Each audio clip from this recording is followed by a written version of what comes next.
বন্ধুরা আমি শস্য পনির বানাবো। কিভাবে বানাচ্ছি দেখো। এখানে মশলা কি কি লাগছে আমি দিয়ে দিলাম। একটা মাঝারি সাইজের পেঁয়াজ কুচি,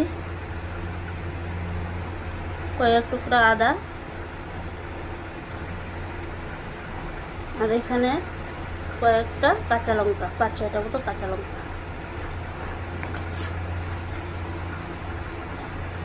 2 চামচ সরিষা, এটা সাদা শস্য লাল শস্য দুটো মিক্স। এই পনিরের রেসিপিটা রান্না করতে খুব ইজি, খেতে খুব সুস্বাদু হয়। তোমাদেরকে দেখাবো। আমি এখন মশলাটা রেডি করব। এখন আমি পনিরগুলি খুব সুন্দর করে কেটে নিয়েছি। এখানে আমি দিয়ে দিব হলুদ গুঁড়ো,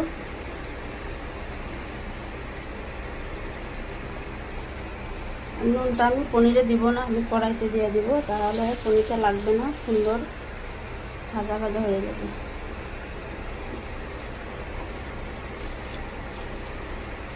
পনিরটা এত সফট, মানে ধরতেই ভয় লাগতেছে, ভেঙে যাবে নাকি। আমি এখন দিয়ে দিলাম পনিরগুলো।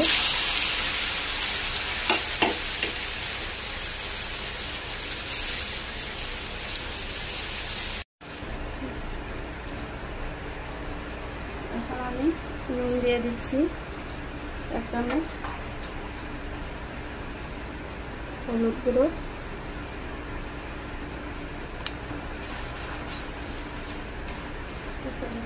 দিয়েছি কাশ্মীরি লঙ্কা গুঁড়ো,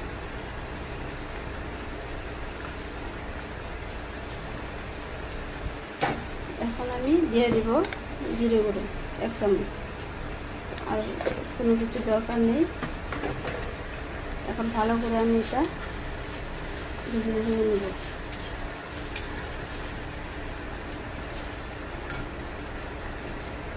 দেখো এখন আমার মশলা থেকে তেল বের হয়ে গেছে, মানে মশলাটা কমপ্লিট ভাজা ভাজা হয়ে গেছে।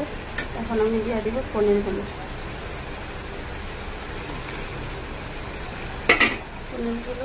অল্প ভাজা ভাজা হলে পরিমাণ মতন জল দিয়ে দিব।